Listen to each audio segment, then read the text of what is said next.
Hi, I'm Savannah Hugdahl, Gloucester County's Public Communications Media Specialist. Thanks for joining me today.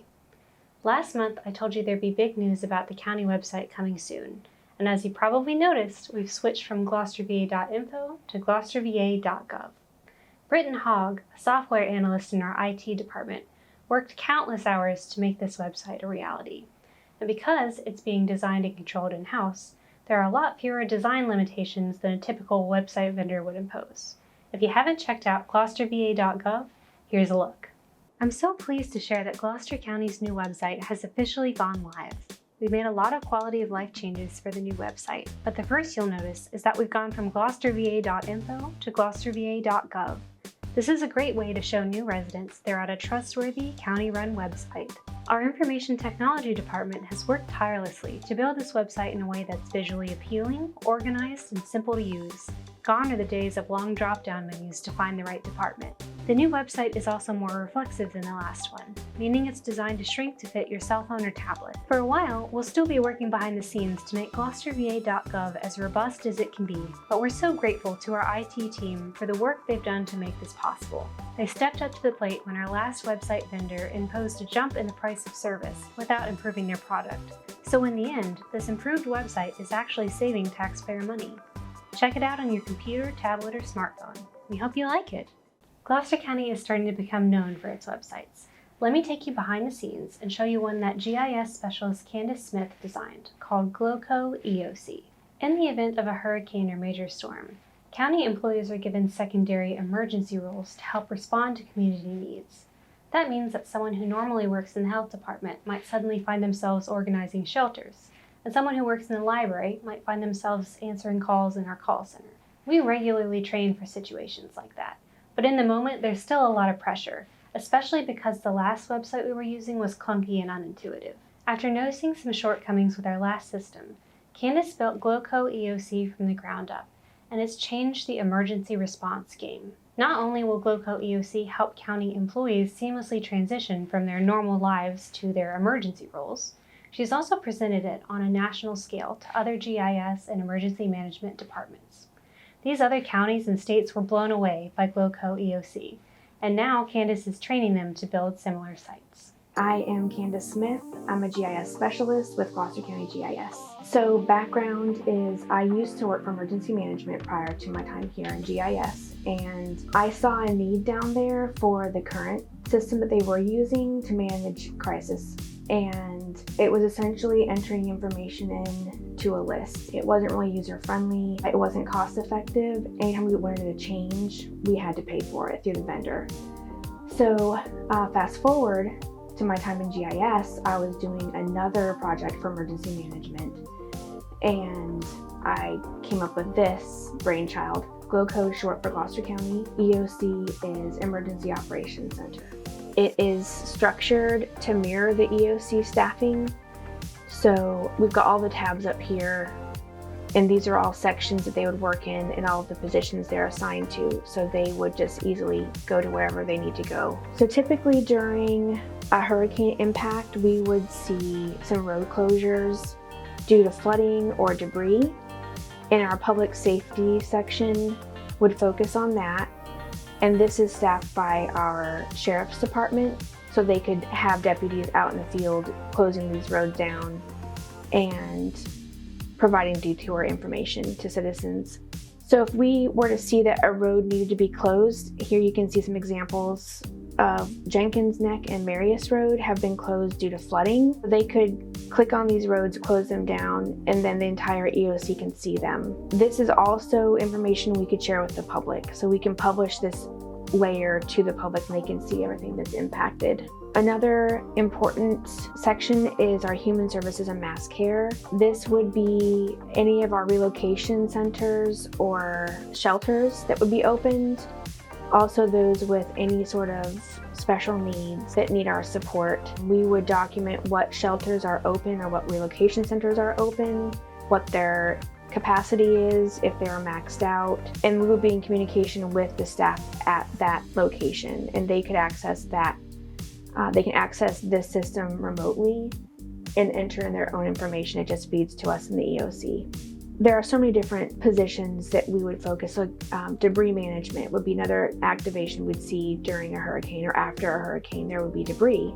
So as things are entered in here, they will populate here with just overall numbers. And a lot of this information is what we use to report to the state for federal reimbursement through FEMA. But we can again track debris reports by creating a new entry, and then it would give us a summary of what we have entered in so far. And they can click on an item, see its details, as well as update it. A big element in our EOC and emergency management is our call center. That is typically how we would get information from the public. So our call takers use this page to collect that information and make entries. And based on what the call is, it'll populate in one of these categories here, as well as map it. If we had a debris report called in, they would make the entry, and then that would show up here as well as in the debris management page. So now everybody can map their own data.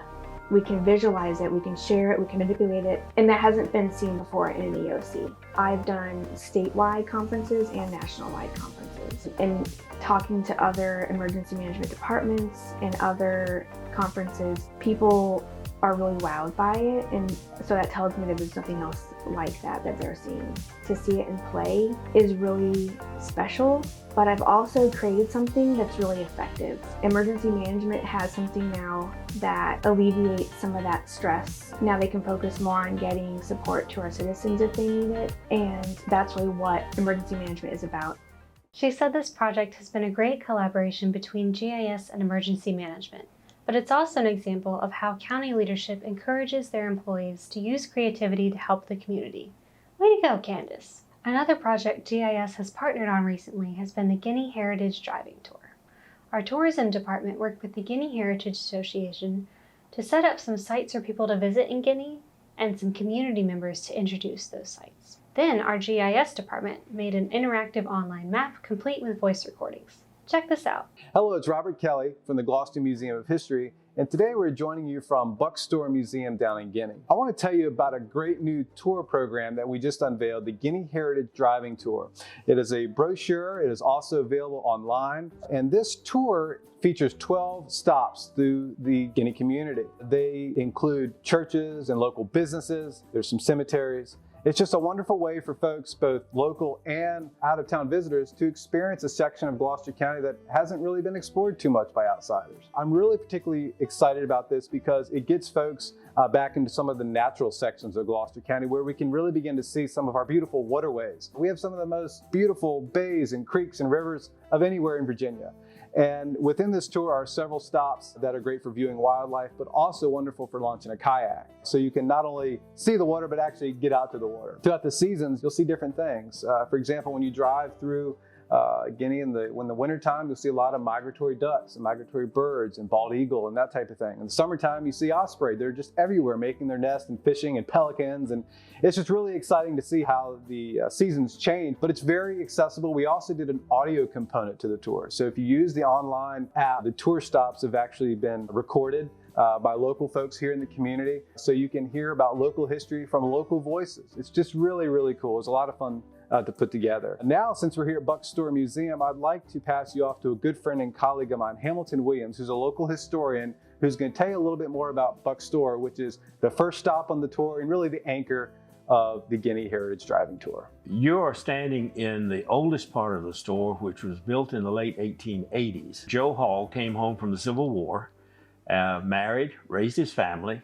He built this little tiny part of the store and put two of his sons in business here.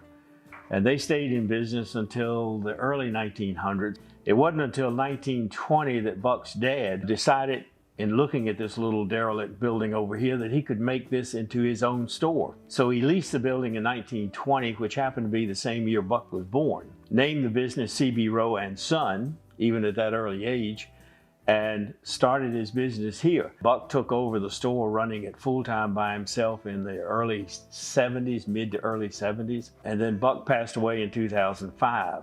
He gave the store to a group of trustees of his own choosing for a Guinea museum. That was his dream. However, he didn't endow the store, so The same guys that used to meet here every morning with Buck and discuss the world's problems and solve them and talk about who caught how many fish, they still come today. They brew their coffee here, but they sell it back to themselves for $2 a cup.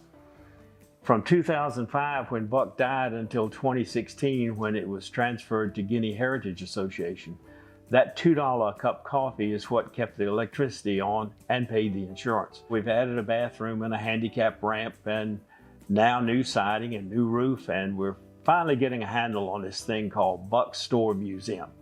And it's a spot of pride and joy to all of us that work here. It's a fun place and we enjoy it. And we're so glad to have you visiting with us today.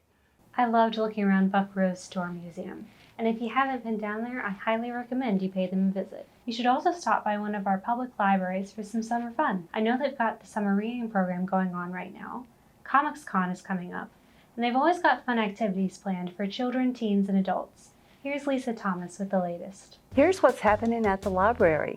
On July 20th, which is Thursday at 6 p.m. at the main library, we have Goldfinches, presented by Michelle Shop, Wild Birds Unlimited Outreach Coordinator. Come and learn about nature's golden gems. This is for adults 18 and over. Registration is open. On July 27th, which is a Thursday, at 6 p.m. at the main library, we have Local Wild Edible Plants, presented by Bill Blair, Master Naturalist and Master Gardener.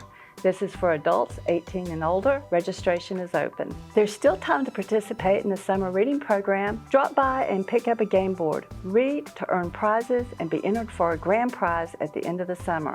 The program runs through August 4th, and you can participate at either library. It's for all ages. Cuddle Care Clinic is open at the main library. Bring your stuffed animals and dolls in for checkups. Dr. Moonpie and Nurse Sarah would love to see you. Just call to make an appointment. And don't forget, you can check out the library kitchen on the Gloucester County YouTube channel for yummy recipe demonstrations. And save the date, Comics Con is back at the main library on August 5th from 10 to 2. Come dressed as your favorite superhero or pop culture icon. It's going to be a lot of fun. It's for all ages. No registrations necessary. To register for any of these events, just call the library that's hosting the event. And it's always a great day to visit the library. In case you didn't grab a pen in time, Comics Con will be on August 5th from 10 to 2 at the main library. That's actually exactly the same time we'll be hosting our Emergency Preparedness Expo at the Home Depot on Walton's Lane. This is a huge event where Gloucester CERT, the Emergency Management Department, and community resources come together for a day of fun. You can bring your kids for a Touch a Truck experience with local first responders. I know they're planning to have fire trucks, police cars, an ambulance simulator, a rescue boat, and maybe even a bulldozer. There will also be food, vendors, and information to help you keep your family prepared for emergencies. If you've always been intrigued by stories about firefighters and paramedics, this is a great time to consider volunteering for one of our local fire departments. Gloucester Volunteer Fire and Rescue Squad serves the northern half of the county, while Abingdon Volunteer Fire and Rescue serves the southern half. Both departments are actively seeking people to join the team.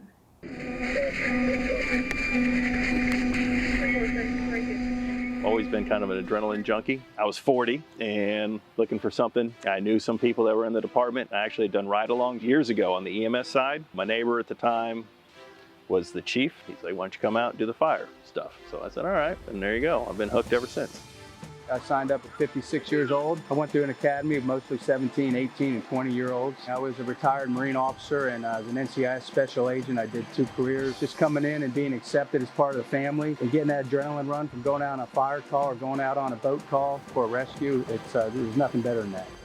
I've always liked to help people and, giving back to the community. It's very rewarding personally, to do for others. I would say like a sense of pride, sense of community is a lot of fun. Being able to serve where you have spent a lot of time in your life has a little bit more of an impact. I've been all through the ranks, all the way from lieutenant to now chief of the department. Our motto is neighbors helping neighbors. It's even more than that for me. I'm a paramedic.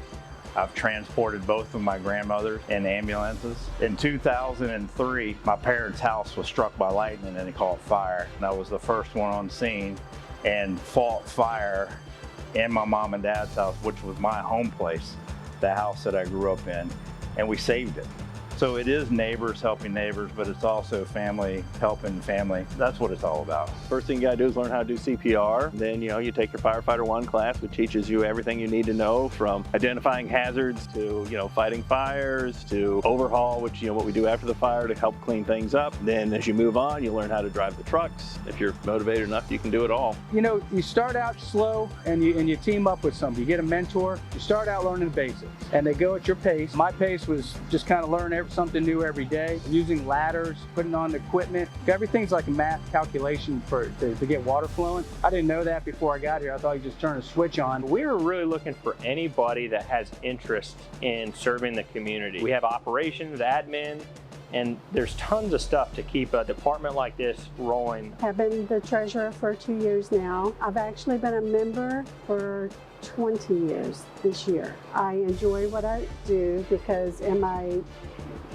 career, I was a budget analyst. I like getting that pager going off in the middle of the night, not knowing what I'm getting to, and then meeting up with my brothers and sisters and just trying to figure out, try to solve the problem. There's no better feeling than after you do the rescue or put out the fire, coming back and getting back home. It's a feeling of accomplishment.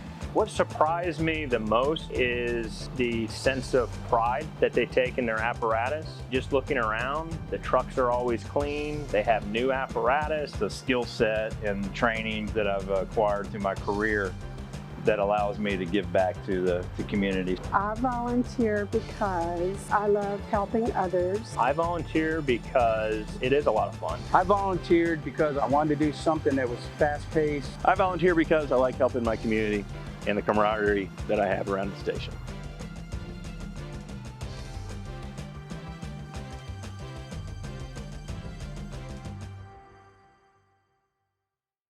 That team so obviously enjoyed each other's company, and if I'm being honest, it was exciting to even visit the fire station, so I can't imagine how rewarding it would be to actually volunteer.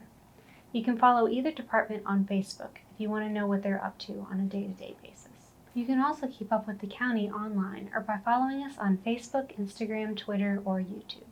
The summer is winding to a close, so we're busy planning a lot of things for fall, like the Make Up Parks, Recreation, and Tourism birthday party, kindergarten camps ahead of the school year, and a Battle of the Hook Living History weekend. I'll see you next month for a special episode all about school coordinators. Take care, Gloucester.